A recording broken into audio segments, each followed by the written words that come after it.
Everyone thinks the day is a white party. Let's be honest. Everyone says the day is a white party, and they all think that abantu abamnyama in the DA are pawns or babekiwe or musi abanye bahambile o mbalintuli. I think so. I can't answer that, right? I can't say to you the DA is not. I mean, the DA has white people, has black people, has Indian people, has white people. But imagine asking a white person, "Are you not racist?" And they're like, "Yes, but my friend is Sipo, and then my friend is this person." I'm not going to sit here and deny that there are white people, there are black people. Sure. But I also think there's a lot of incredibly smart, amazing black leaders within the Democratic Alliance.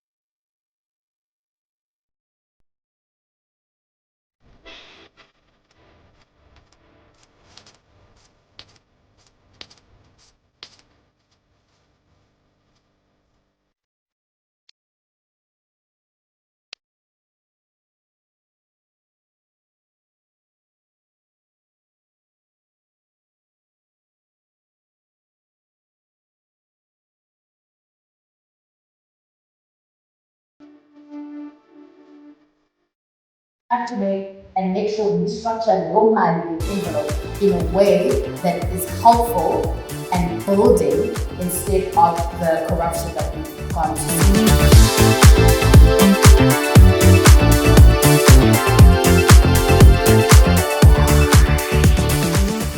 The show is Engineer Your Life, and I'm Lungelo KM. If you're new here, welcome to the podcast. This show is about growth conversations. It's about impact. It's about power and igniting the power that changes you, changes your life, and changes the things that perhaps you were so scared to face in your life. If you're not sure, I don't know where you are, because this is the very first Young Professionals Connect 2025. We'll do more, so this is your warning. Whether you're watching from Dubai, whether you're watching from here, Durban, where we are, Johannesburg, Cape Town, wherever you are, we thank you so much for tuning in. I have a special guest today. Interesting episode, because politics and the journey to politics is something that impacts who we are.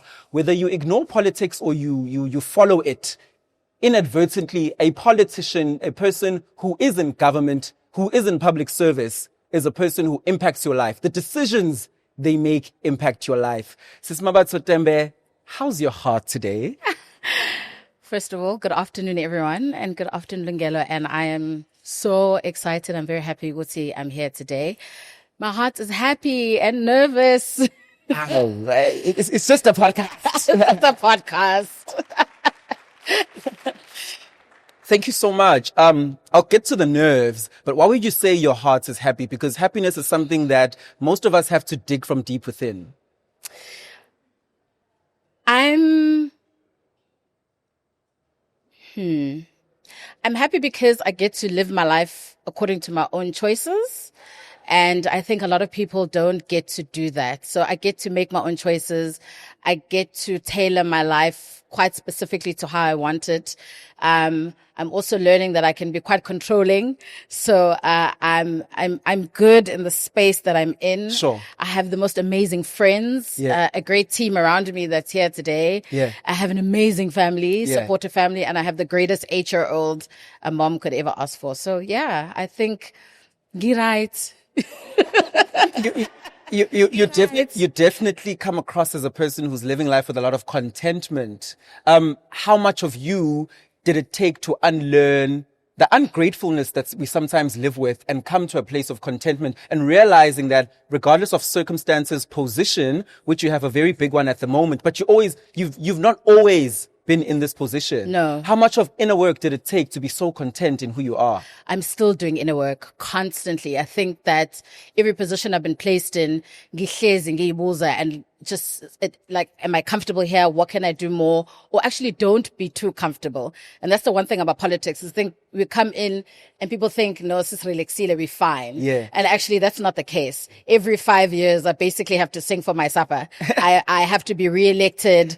And it's very difficult. So I can't always be content and comfortable because I've got to keep pushing and I've got to always try to be inventive and keep being better than I was before. So, but content in my life is that I actually can't think about that constantly because it can be very stressful. You're constantly having to sing for your supper every 5 years. There's an election that you've got to be working really hard. So I have to make sure that my life personally can be as in control as possible because the workspace is so unpredictable.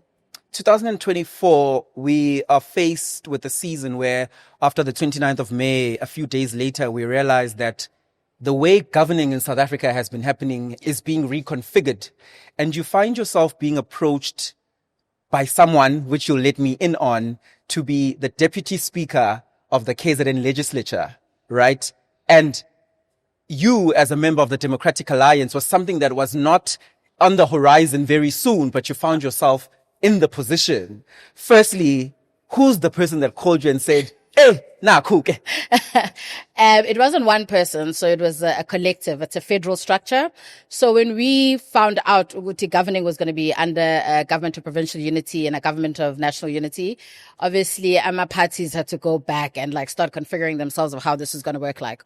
But Lagwe province here to already us as the DA and the IFP were already having a working relationship. So it wasn't as difficult to kind of sit around a table with other political parties and have real conversation.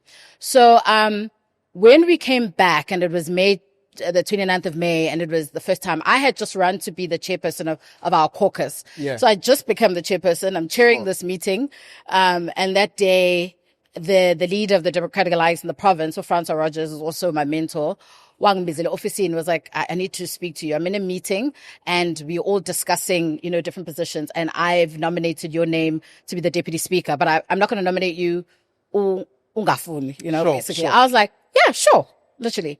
And at the time, I wasn't conceptualizing what that meant. I was just like, okay, cool.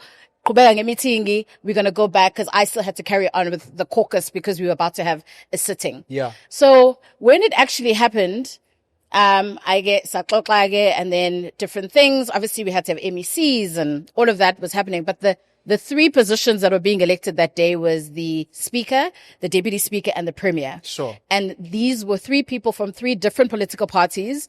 And they all had to, basically, we had to count our blessings, go to all our political parties or all votes for each other. Sure. And the first person to be elected was the speaker. Mm-hmm.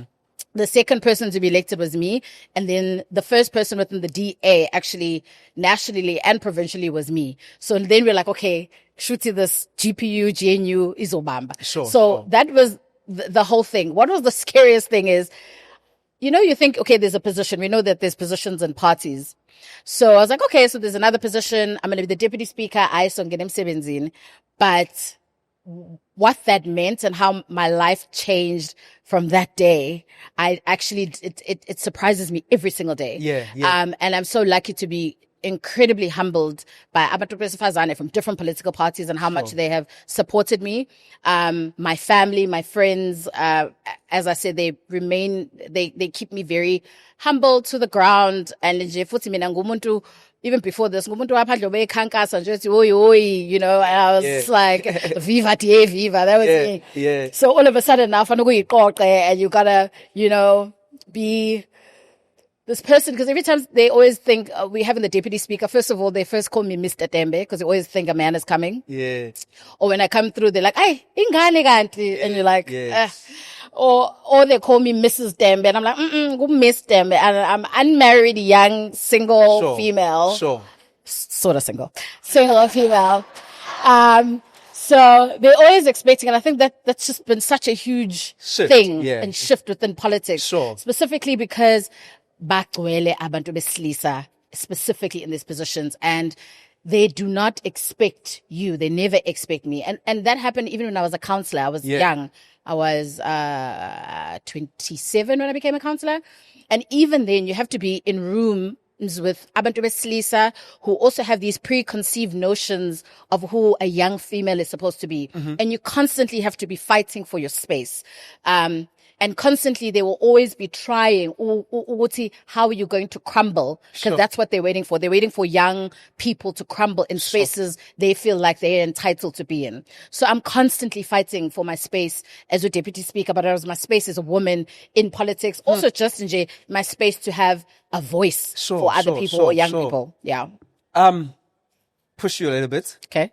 Why do you think there's such a negative sentiment with you being a deputy speaker and having climbed the ladder reasonably high for your age and your career, and as a black woman? I know there are people sitting in this room bitter that she's from the DA. Why is there a negative sentiment towards the DA? We're all friends here. Everyone thinks the DA is a white party. Let's be honest. Everyone says the DA is a white party, and they all think that abantu abamnyama in the DA are pawns or babekiwe or musi abanye bahambile or mbalintuli. I think so. I can't answer that, right? I can't say to you the DA is not. I mean, the DA has white people, has black people, has Indian people, has white people. But imagine asking a white person, "Are you not racist?" And they're like, "Yes, but my friend is Sipo, and then my friend is this person." I'm not going to sit here and deny that there are white people, there are black people. But I also think there's a lot of incredibly smart, amazing black leaders within the Democratic Alliance. Okay. And we're there for a specific reason. And we chose the DA because of our value system that aligns with the Democratic Alliance. Okay. Look, I'm not always going to agree with what everyone always says. Some people tweet in the middle of the night. So we're all just like, So I will not always agree. But I've also been in politics now for over 10 years. And I'm still, I went to the DA for a different reason. I stay in the DA for a different reason. And my policies and the value and my belief system still stays within the policies of what the DA is. I got you. But also the DA for me, but the DA for me is a place where... You said yes to this. Sure.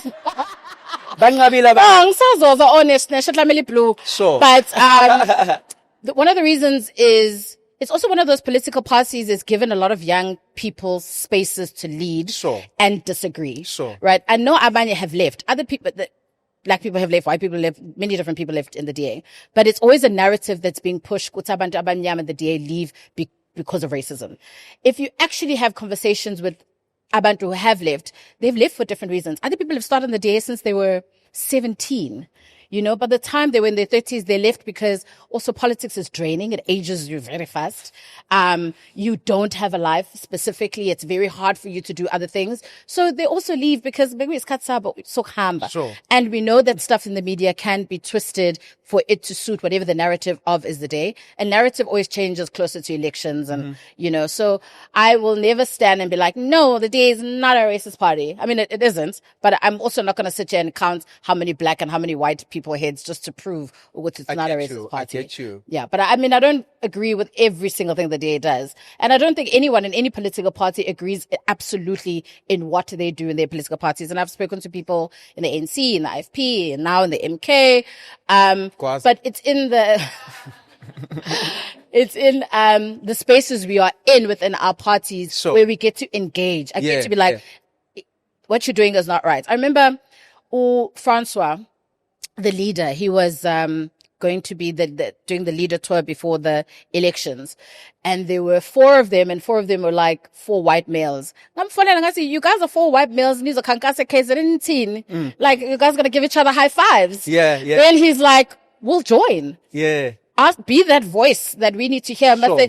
We are all 4 white men high-fiving each other. Sure. And I was like, no, I wasn't saying I want to join. I just was telling you, like, introspect. Yeah. And I get to do that. And then he was like, no, join my campaign. I hear you. And I get to lead I got to lead the leaders campaign at that time, being young and black, and my voice, and somebody heard me. And I'm not saying they were around high-fiving each other for racist black things, but I think I was in a space to be able to engage with someone. I'm like, guys, you're not getting it. You're not getting what KZN looks like. You're not getting what this sort of poverty looks like. You're not getting, so we can be in a space where we can disagree, but also they take what opinion I have about lived experiences of Adabanyama and use that, when they're campaigning and different things. Yeah, but politics is never easy. I love what you're saying, because whether we'd like to admit it or not, for the people in this room and the people watching this conversation, is that the DA actually has produced a lot of young leaders. Yes. Who are prominent, who are black. Yes. And black parties don't. I won't say they don't. Shame, Bakulumelo or ANC or IFP. I don't think they don't do that, but I think they're also fighting in structures where it's just, and we do it in the DA. We have so many old, archaic people who still think the same way. Sure. And I know it's quite difficult. I know this incredible colleague of mine. His name is Ndalo. He's in the IFP. He's about my age, I think. But he's also fighting people that are so set in their ways within their political party. But he also has a space. I think he's a chairperson of, I think it's agriculture, if I'm not mistaken. Yeah. He's a human settlements. He's a chairperson of human settlements. So it is coming up, but I don't think it has been as prominent as the DA. But I think for other political parties, if you're not taking young people with you, then you're not changing and you're not embracing what the demographic of this province or this country actually looks like. Yeah. But yeah, I am proud of the DA. We've had the most and the majority of young people taking up banners. I know a lot of people know the young person who Chris Papas, who's the mayor, and he was one of the youngest mayors in the country, I think, to become a mayor with him at Sandile Mnigati, who's his deputy. And there's quite a lot. And I happen to be one of them. I had the opportunity to being the youngest deputy speaker in the country. Sure. Which in a province that has been predominantly dominated in a male space. Sure. And one of the things I said in my speech, I was like, I'm very grateful to my political party for giving me the platform to be able to be young and entrusting me, one, to be able to articulate the policies of the Democratic Alliance, but also just live my truth and how you think I should be able to be the deputy speaker in this province. It's not like Shemu Helenu Young for every day. So no. It doesn't work that way. We get a lot of autonomy to be able to go out there and do our own stuff.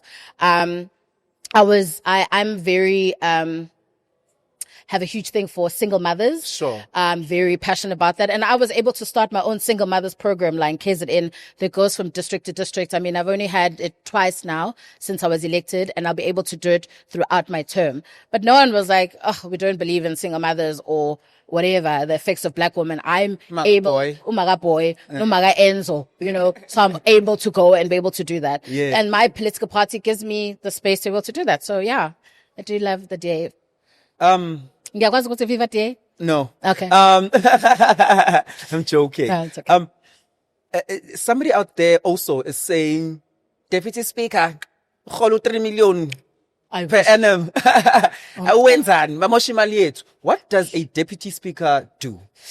So a deputy speaker plainly deputizes when the speaker is not available. So what I've also found that in different provinces, they are given different portfolios to handle. So for me, here in KwaZulu-Natal, I am the chairperson of ethics and privileges. And I work with human capital to deal with all the 80 members. So to a large extent, you kind of have to be unbiased. Whether you're MK, whether you're NC or DA, you're all my members in the house. So, and I deal with the training and capacitation of, I'm a member that are corner.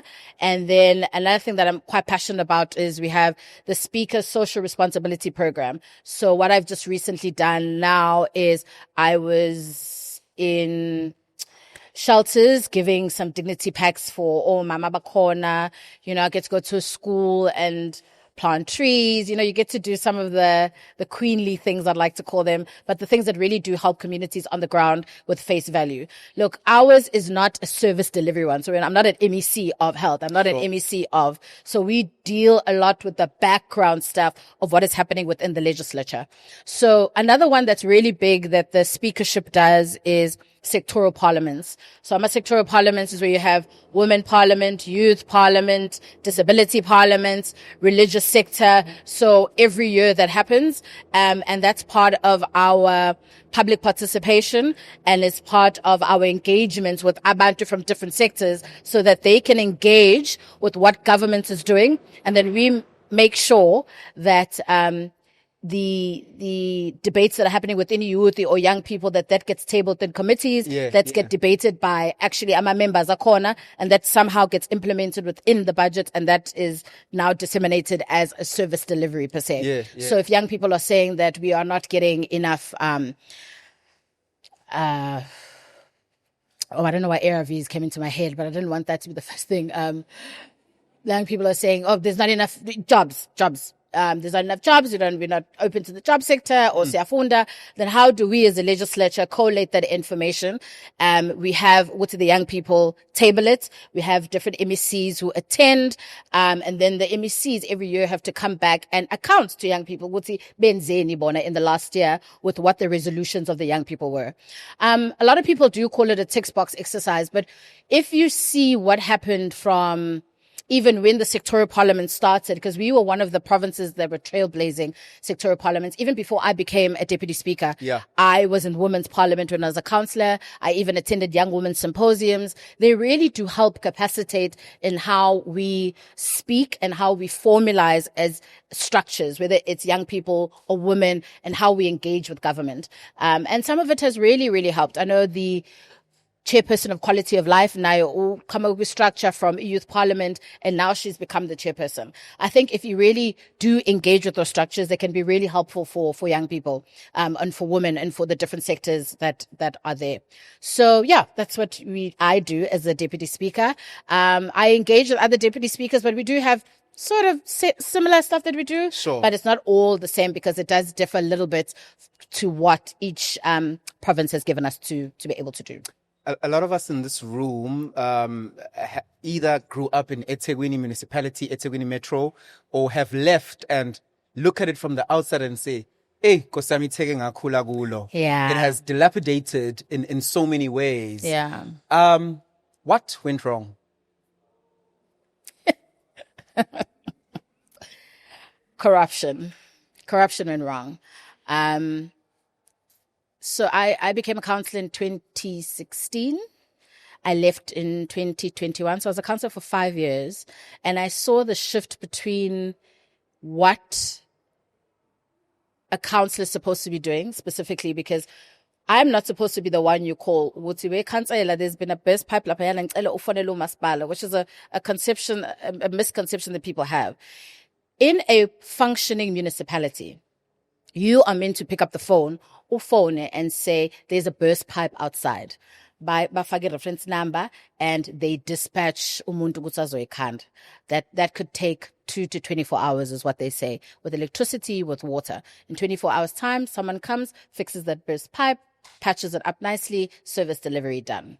When you see service delivery declining, one is that the call center doesn't even get picked up anymore. You get the councillors being the people who are now the call centers, who now have to call the call center and utilize their positions for them to be able to even get Leo reference number for somebody to be dispatched to come out. Sure. But also it's the time a dispatch comes out. Also, you can see something has dilapidated. For 2 to 24 hours, now it takes 2 hours to a week. And now I'm being generous because now it even takes 6 months for water to be running, and that's not happening. And why is that happening? Corruption. And when I say corruption is that, let's say kumele utenge amatraki awu 5 with the budget that you were given. If you do not buy 5 of those trucks, then you buy 2 of those trucks to service an area that needed 5 trucks. You're going to take something that needed 2 to 24 hours to do that now takes 2 to 2 months to be able to do. So when you take away funding from things that are supposed to be working, you impact directly on service delivery. The biggest service delivery issue was on the DSW. I don't know if anyone remembers, there was a massive DSW scandal. And that was one of the first things, now because there's not enough trucks, they have to go to overtime to do that. Now you're supposed to do it emini, usenze ebusuku, usenze ngama weekend, just for you to deal with the backlog. But what happens in overtime? You have to pay somebody that overtime, which was not something that was supposed to be on an ongoing monthly basis, but ad hocly, magwenzeka, something happened. So yeah, for the long and the end short of it is corruption. And until we deal with corruption and the root cause of corruption, imali will always be a black hole going in and collecting from ratepayers, and then people either pocket it or amatenda or whatever corruption scandal, and it will actually just never go down to the root of service delivery, is what every single person wants. Your party is now in the provincial government, not necessarily in the metros yet. No. The local government elections are coming next year, hopefully. Yeah. But you have some sort of control. MEC Rogers is finance, MEC Mayor is in public works, which is among the biggest purses and the controller of the money in this province. What is the talk within your vehicle, which is the Democratic Alliance, towards fixing these issues? Because they can't permeate under your watch if you claim you know that corruption is the issue. Yes, they can't. So what has been happening specifically with those two MECs, I think one is we always have to be looking into our policies and what our policy stands for. And the biggest thing that the Democratic Alliance policy stands for is accountability and transparency. So, and actually firing corrupt officials. Don't pawn them and take them to another department, which has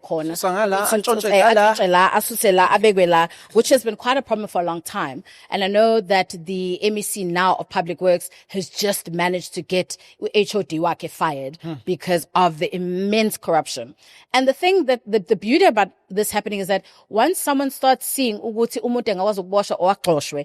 that now we're starting to have whistleblowers come out from the woodworks. Yeah, like we had the education thing that was happening. People are now like, because people were afraid that if you do speak up, nothing's going to happen. And you're afraid for your life maybe. But now that it's actually happening, people are getting fired for corruption and mismanagement, that the police are not getting involved, that the court systems are going through. Look, it is difficult. And I know my poor friend Martin has gotten some massive death threats, but he is like, but my point here is accountability and transparency. And what am I doing here if I'm not doing those two things? Another thing is spending money where it needs to be spent. And I know MEC Francois Rogers is very, very, very strict when it comes to financial delinquency, as he will call it. He has, a lot of MECs have this. They have two offices. He had one in Durban and one in Maritzburg. He was like, I don't need one in Durban. I don't go there. It's a waste of money. Why val? Saved almost, I don't know the correct figures, but in the millions just by doing that. What is the smarter way that we can utilize the equitable share that we get from national and make that money go as far as possible? As he always says, it's like he's got an envelope of money. And when that envelope of money is finished, it's gone. You can't get it from anywhere else. So we have to make sure we restructure Leo Mali in the envelope in a way that is helpful and building instead of the corruption that we've gone to see. Like the government of provincial unity, obviously all the MECs are in different places. But what's been really great is that we all get to hold each other accountable. Like an MEC from the DA will have a chairperson from another political party, so that the channels of accountability are opening up. So it's from another person, another caucus. That way that accountability will always be there. Sure. The one thing that we're saying is that we're trying to still be an effective opposition even within government. Yes. And it's just to say, Uguti, no matter government, you must still hold us absolutely accountable, and we'll still hold other officials accountable, because it is the best place now for transparency and accountability to thrive. So yeah, the MECs have been trying their best. It's been very hard. It's also only been a year. And you can't just walk into a building and start firing people.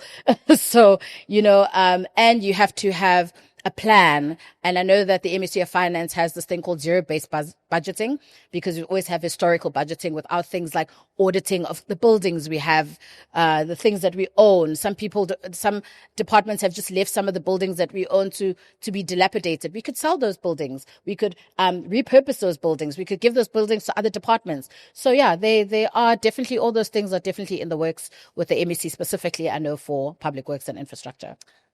How is, because sometimes when a shift of power happens, and this is not just relative to the Democratic Alliance, people come in to fire people who won't say yes to what they want. How are you sure that the DA is not firing people so that they put their friends? We haven't. So there's also a difference between, well, also legally you can't. So I can't also walk in legally and just fire you.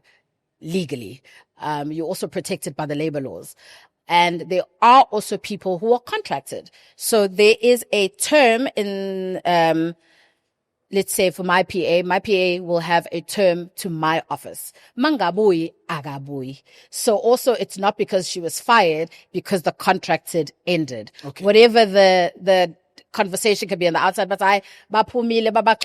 sometimes it's as simple as your contract ended and you don't come back. But also, I'm not going to be in a department, specifically now that I have a different view, abantu whose contract had ended, who also in different political parties, who don't have the ideology that I want and I want to push within my department to still be there. Yeah. So I'm going to want new people who believe in the same vision I do when it comes to accountability and.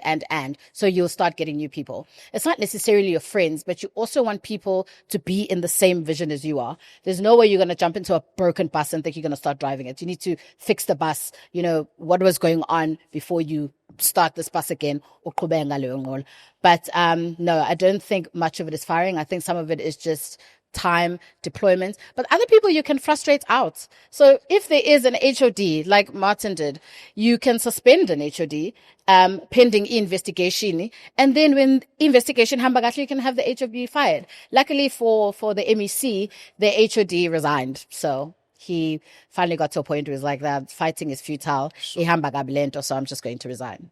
Yeah. That was heavy, a bit more personal. Okay. Pushy, touchy. Okay. As a black woman with so much power in your position, young. I never feel this power though, but okay, yeah. Influence, because things happen when you want them to happen in that arena that you're playing in right now. Sure. Right? Do you intimidate men? I think you're going to have to ask men that question. I don't know, but angsashelwa more than I used to. It's not happening. And if you do, they're like, ah. And I'm not going to speak for men, but when they feel like you earn more than them, this guy was like, can I get you anything? I was like, no, I'm good. I got that now. And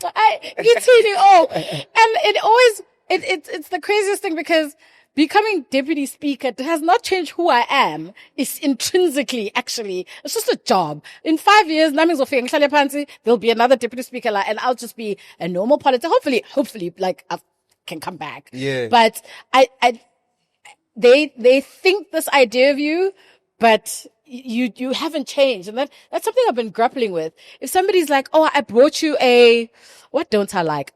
I actually don't like Moe. Funny enough, it's not my favorite champagne in the world. And so I'm like, oh, I bought you my wing. It's actually has a savannah, and they're just like, deputy speaker was savannah. And I'm like, I don't know what deputy speakers drink, but I know that MMABATHO TEMBE really just likes her savannah. Hey, maybe give me an ice trope if you feel like I need to up my game a little bit more. Yeah. But if you also just think of something as just a job, I don't think like politicians be killing each other all over for positions, but this is also just a job. Sure. And also you will go to work to do your job. Sure. I'm not going to go to work that's where you're and then you'll be able to do your job because you're actually going into work. And then when you go home and you're with your family, my family is so stupid. They'll be like, wait, deputy speaker, deputy speaker, like they couldn't even they didn't even take me seriously at all. Yeah. Sure. So I'm really glad. They're very supportive, but I'm just another girl in my family. Plus my family is doing really well. So we're all just doing our own thing. Yeah. So you gotta always remain humble. It is just umsebenzi that I take very seriously because you get to change and impact people's lives in the most incredible way. But also, it's a job, and me as MMABATHO TEMBE, just a girl, hasn't changed. So yeah, it does impact abantu abangishelayo because bacanga bashela deputy speaker, but vesala ngishela uMabatho nje uyithandela isavana. Is MMABATHO TEMBE we savannah living in purpose? I try. It's hard. This job changes you because you have to be something sometimes just to get your point across. I'm going to say a word and get all these. You have to be a bitch sometimes. And I don't know why it has to get to that point for you to be able to be taken seriously. So that's always something I'm always having to grapple with is why do I have to get there? As umuntu wesifazane or as a black woman, I must be meek. Ngithi yebo baba. No, I know right. And So that's always like a push and pull for me because I actually don't want to intrinsically change who I am because who I am got me here. So when I change that, what am I meaning essentially? So, You're working the purpose. I'm working in the purpose as best as I can. Yeah. I'm not going to say I find it. Sometimes it's never good, but sometimes I have to constantly remind myself why I'm doing something, and why am I here? And if not me, who? If not now, when? And we put ourselves down as people. Hey, I'm not ready. I could have never been ready to be deputy speaker. If you had told me a week prior, Guti, I'm going to be deputy speaker, I would have gotten there and be like, I'm dizzy. But I'm glad, I'm glad I was almost like me, Tat. And now I've had to learn that, damn, no, like, it's my position. Like, watch out. Like, if not me, then who? Now. And you need so much energy. We travel, we do so much, engage with different people.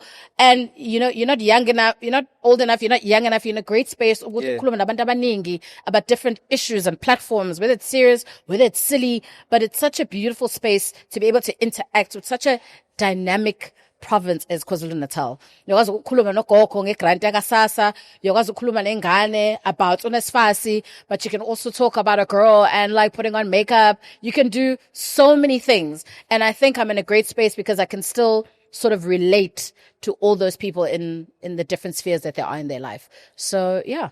We're nearing the end of our conversation. How do you remain grounded with all the noise that surrounds your positioning in life right now? Is it a prayer? Is it a spirituality? Is it friendships? How do you remain rooted and true to who you are? It's all the above. Ngiyathandaza, ngiyakhuluma na abaphansi, underground gang always. I pray to God always. But I have the most amazing team that when I need iskati, just to be like, I need 2 days, they'll be able to hold that ground for me. I have an amazing family. I have such amazing friends. So they're always on my circle and keeps me really grounded. I have a sister who lives in Cape Town. Blankets, Netflix, chill. So that's what actually just keeps me together. But I think praying in my purpose always, that's what keeps me together. That this purpose is not of mine. But I know because there must be a reason that I'm here and there's something that I need to be doing. So God, if I'm falling, ngibambe, because you're the one who put me here. So make sure but also, I try not to look at things massively. Right. So if you look at an elephant, but the whole saying that the only way to eat an elephant is one bite at a time. That's exactly what I do. If I see this mammoth task, then I'm like, oh, I'm nervous. But if you just wake up and be like, okay, today I just need to put the water here. Cool. Right. What's tomorrow? Oh, I got to put the water closer. Okay, cool. So that's how I do it. Because if I'm like, the water's got to get there, I'm like, I've just got to take it one step at a time now and know that, okay, this is the purpose of what we're doing today. Let's do this. This is the purpose of what we're doing next day. What is our purpose for the next 3 months? Does this going to get me to that purpose? Okay, let's just think in those terms only. Because if you think about it too big, it can overwhelm us and then think, I can't do it. Then you start having nerves and you start doubting yourself and you start having imposter syndrome, which a lot of us black women have. Then you're like,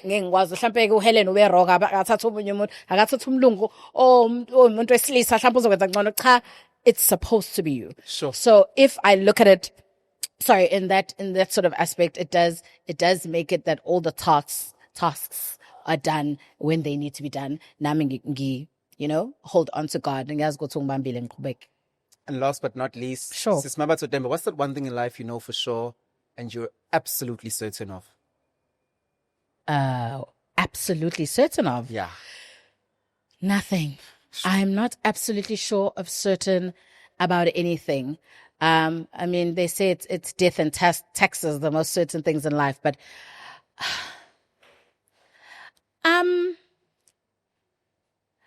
we get so afraid of the future. You can't control. I'm absolutely certain that you just can't control the future. So I just think you got to live your life as who you are, as the best possible way as you possibly can. If you cannot explain it, if you cannot explain it to yourself, if you do not understand it, don't also try to be something you are not, because that's when the uncertainty is going to be the thing that breaks you down.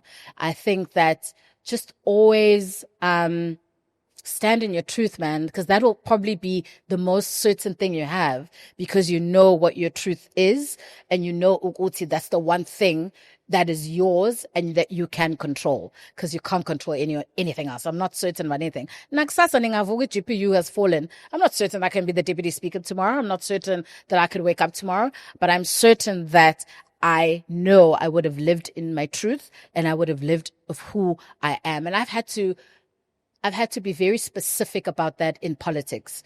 For instance, I have to go to some places, usho into ngesiZulu, a whole speech, isiZulu sami is great, it's not that great. And uye wolundi. I remember the one time they asked me to introduce everyone in delegation yoke ngesiZulu to the king. Angibhedanga kanje. Luckily, Shemisilo was so kind. He was like, by his dog. By a dog. He was so kind. He's like, nah. And he has an American accent. So he was like, nah, it's cool. Like, I got you. I was like, okay. So, and I had to decide that is also so disingenuous, of who I am. And I've had to be very strong. I'm like, guys, even if I do my interviews, or I'm interviewing, you have to do interviewing in Zulu, wherever you are. Like, guys, I'm Zama to the best of my ability, but I also think in English. So this is who I am. Sure. And like, surprisingly, everyone's kind of gone with it. Yeah, you teach people how to treat you. They've been like, okay, wait, deputy speaker, hello, this is how old she is. Zulu yaspatanisa. Na but mebeza to do interviews. Deputy Zulu, but she'll do the best she can. I think that has been quite interesting. But the one thing I've always relied on is just be yourself, because that's the only thing you can be sure of. Anything else is better. No. So, authenticity all the way. That's the one thing I'm sure of. A conversation of standing in your power, standing in your truth, understanding who you truly are, regardless of the circumstances, regardless of what position you've been put in. A conversation, something I've learned that's important. She said, if not me, who? If not now, when? The show is Engineer Your Life. You are watching Young Professionals Connect 2025. I'll see you guys on the next episode. Bye. Bye. Thank you.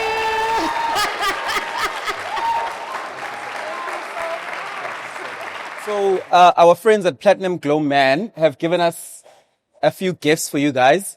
And they said I must ask you questions to see who was listening. Skole. Just put your hand up if you know the answer. Which year and month was Engineer Your Life established? Yes, Mr. Mpono. A month. Month. Give me a month. Hand up if you think you know the answer. Close. She gets the prize.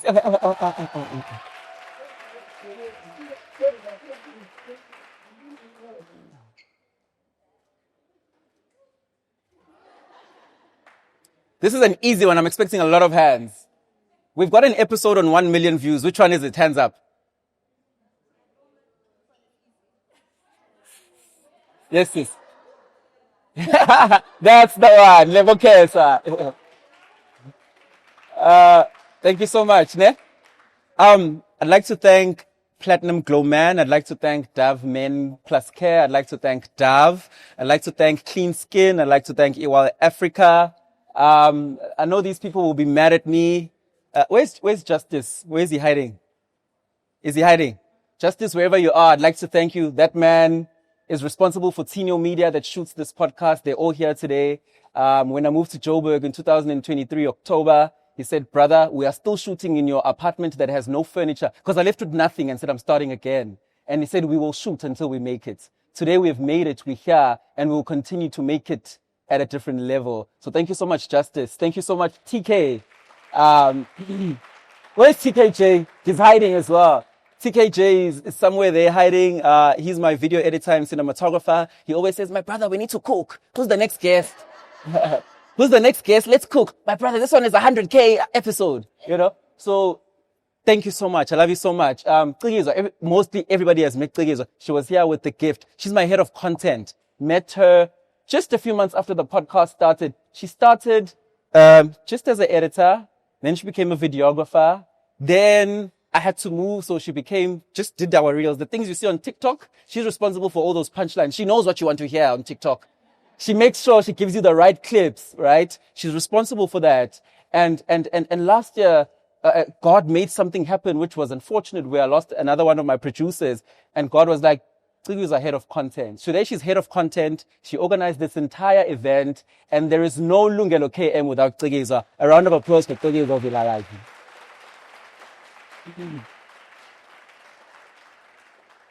Thank you to the rest of the team, my friends who are here, my business partners who are here. I appreciate you so much. Those who reserved the seats, took out their resources to take out your finances and come here. I was even like scared. How do you price something like this? When we were talking to the team, we hope we over-delivered in terms of how we priced, and we gave you the value that you deserve in everything that you have. So thank you, thank you, thank you. There's stronger drinks that we're going to have. Mingle. we can mingle for the next 30 minutes. And last but definitely not least, guys, Mini Umhlanga, our headline partner. Thank you so much. Mfundo, Nxumalo, thank you, thank you, thank you, thank you. You get a car, you get a car.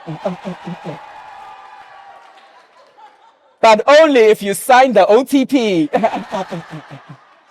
Thank you so much, guys. Let's have fun. Thank you again.